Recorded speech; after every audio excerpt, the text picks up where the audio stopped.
ললনাদের পছন্দের টেরি বাজার।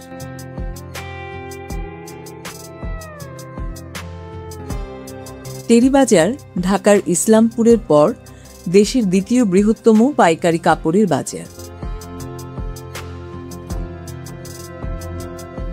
চট্টগ্রাম মহানগরীর আন্দরকিল্লা ওয়ার্ডের লালদিঘির উত্তর পাশে টেরিবাজার রোড জুড়ে এই বাজারের অবস্থান। গত ৩ দশক ধরে মেয়েদের পোশাকের জন্য টেরিবাজার শীর্ষস্থান দখল করে আছে।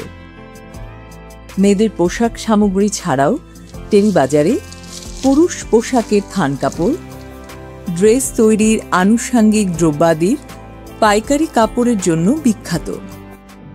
টেরিবাজারের নামটা আসলেই আমাদের চট্টগ্রামের তরুণী অথবা মহিলাদের সামনে একটা লোভনীয় দৃশ্য ভেসে ওঠে। কারণ টেরিবাজারে হাজারো দোকান রয়েছে যেখানে সারা বছর ললনাদের হরেক রকম পোশাকের সামগ্রী আসে এবং নতুন নতুন পোশাক আছে এবং মেয়েরা সারা বছর সেই বাজারে যাওয়ার জন্য উন্মুখ হয়ে থাকে। আপনি যখনই টেরিবাজারে যাবেন তখন দেখবেন যে মেয়েরা লাইন দিয়ে সেখানে যাচ্ছে এবং বিভিন্ন রকম কেনাকাটা করছে। কালের বিবর্তনে টেরিবাজার এখন বাংলাদেশের দ্বিতীয় বৃহত্তম পাইকারি কাপড়ের বাজার হিসেবে গড়ে উঠেছে এবং বিশেষ করে মেয়েদের যে কাপড় সেই কাপড়ের জন্য বিখ্যাত হয়ে উঠেছে। অনেকগুলি বড় বড় শপিং মল সেখানে গড়ে উঠেছে।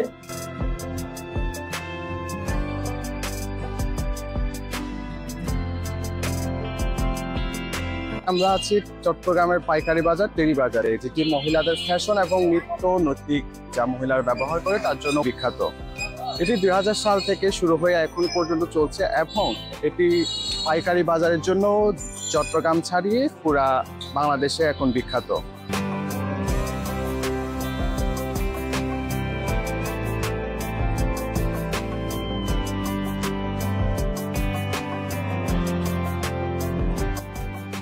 চট্টগ্রামের ঐতিহ্য থামি এবং গুলবাহার জেলার অন্য কোথাও পাওয়া না গেলেও টেরিবাজারে কয়েকটি পাইকারি দোকানে তা পাওয়া যায়।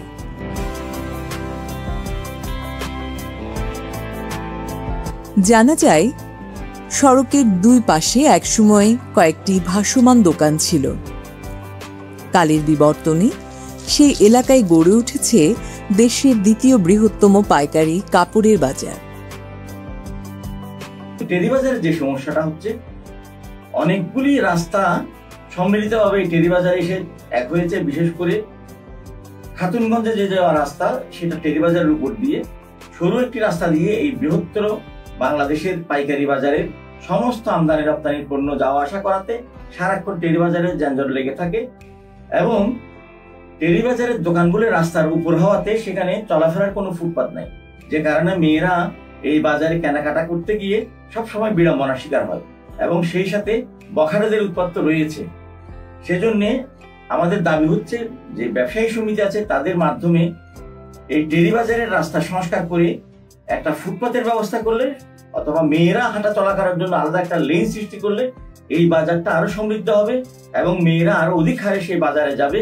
সেই সাথে এই বাজারে যে স্বাভাবিক পরিবেশ সেটা উন্নত হবে এবং সারাক্ষণ যে যানজটের ব্যবস্থা সেটা প্রতিহত করতে হলে বিকল্প একটা রাস্তা সৃষ্টি করে যাতে খাতুনগঞ্জের পাইকারি মালামাল যাওয়া আসা করতে পারে সেই ব্যবস্থা করলে এই টেরিবাজার হবে বাংলাদেশের একটি নান্দনিক পাইকারি কাপড়ের বাজার। স্থানীয়দের ভাষ্য, চট্টগ্রামের খাতুনগঞ্জের অদূরে অবস্থিত পাইকারি কাপড়ের এই বাজার প্রায় 100 বছরের পুরনো। শুরুতে পার্শ্ববর্তী আমির মার্কেটে গুটি কয়েক কাপড়ের দোকান ছিল। সেখান থেকে ব্যবসায়ীরা ধীরে ধীরে নাজুমিয়া লেন হয়ে টেরিবাজার রোডের দিকে এগিয়ে দোকান বসাতে থাকেন। কালক্রমে সেখানে গড়ে ওঠে আজকের টেরিবাজার, যেখানে প্রতি বছর বিক্রি ছাড়িয়ে যায় 5,000 কোটি টাকা।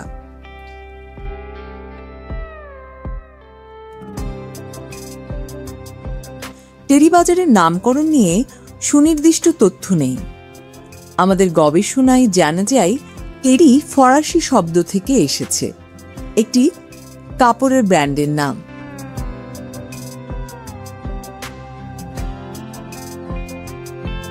1840 সালে ফ্রান্সে টেরি ফ্যাব্রিক উদ্ভাবিত হয়। 1848 সালে ব্রিটিশ টেক্সটাইল শিল্প বিপ্লবের পর টেরি শব্দটি সারা পৃথিবীতে ছড়িয়ে পড়ে।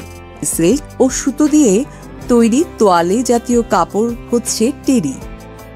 শত বছর আগে টেরি বাজার এলাকায় এই কাপড়ের পাইকারি বাজার থেকে টেরি বাজার নামকরণ হয়েছে বলে ধারণা করা যায়। স্থানীয়দের ভাষ্য, টেরি বাজার নামটি এসেছে মূলত তেওয়ারি নামের এক ব্যক্তির নাম থেকে। সম্ভবত তিনি এই এলাকায় কাপড়ের দোকান নিয়ে বসতেন। তার নামানুসারে এখানে তেওয়ারি বাজার হয়েছিল। পরে সেটা মানুষের মুখে মুখে পাল্টে গিয়ে হয়ে যায় টেরি বাজার।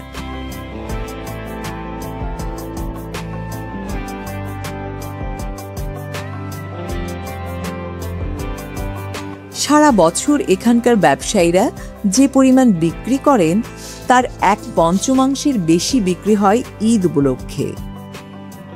দেশের কারখানায় তৈরি কাপড় ছাড়াও ভারতের গুজরাট, মহারাষ্ট্র, হরিয়ানা সহ বিভিন্ন অঞ্চল থেকে পোশাক আমদানি করে টেরি বাজারের ব্যবসায়ীরা খুচরা ও পাইকারি দরে বিক্রি করেন।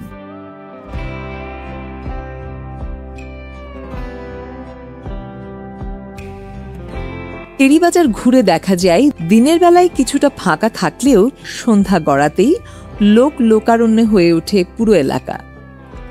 ক্রেতাদের আকৃষ্ট করতে দোকানে দোকানে নানা সাজসজ্জা, হাঁকডাক দিচ্ছেন ব্যবসায়ী ও দোকান কর্মচারীরা।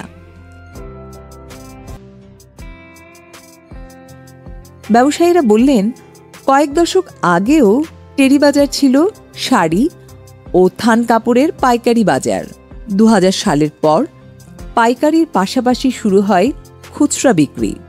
সময়ের সঙ্গে বিভিন্ন উৎসব অনুষ্ঠানে খুচরা ক্রেতার সংখ্যা বাড়তে দেখে ব্যবসায়ীরা এদিকে ঝোঁকেন। কেউ কেউ খুচরা ক্রেতাদের গুরুত্ব দিয়ে এক ছাদের নিচে সব ধরনের পোশাক নিয়ে আসার চেষ্টা করেন। এতে টেরি বাজারের ব্যবসায়ী যোগ হয় নতুন মাত্রা। যাত্রা হয় ওয়ান স্টপ শপিং মলের।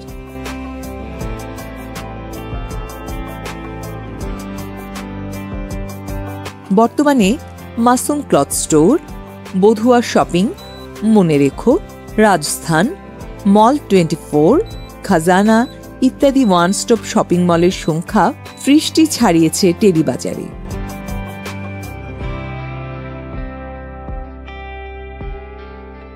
এসব বিপণী কেন্দ্রের অধিকাংশই আবার পোশাক থেকে শুরু করে জুতো ও জুয়েলারির দোকান নিয়ে 2 থেকে 3 ধাপে সাজানো। শাড়ি ও থান কাপড়ের পাইকারি বাজার থেকে পাইকারি ও খুচরা ঈদ বাজারে পরিণত হওয়ার বিষয়টিকে ইতিবাচকভাবেই দেখছেন ব্যবসায়ীরা। এখানে ব্যবসায়ীরা মূলত পাইকারি ব্যবসা করেন। টেকনাফ থেকে কুমিল্লা, পার্বত্য চট্টগ্রাম এসব জায়গায় এখান থেকে কাপড় সরবরাহ করা হয়।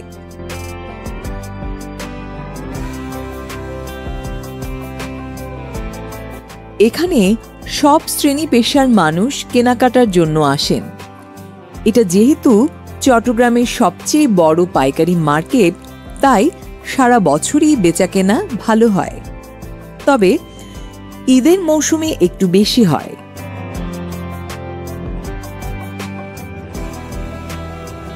টেরি বাজার থেকে থান কাপড় কিনে পোশাক সেলাই করা যায় বাজারের মধ্যেই।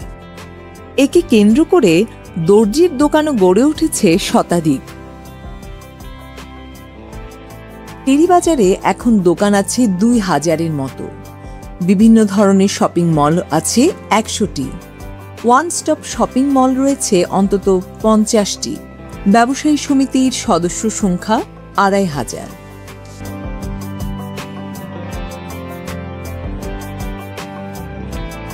টেরি বাজার সড়ক সরু, তার উপর চাকতাই খাতুনগঞ্জ পাইকারি বাজারের মালামাল এই সড়ক দিয়ে পরিবাহিত হওয়ায় এই বাজারে যানজট লেগেই থাকে।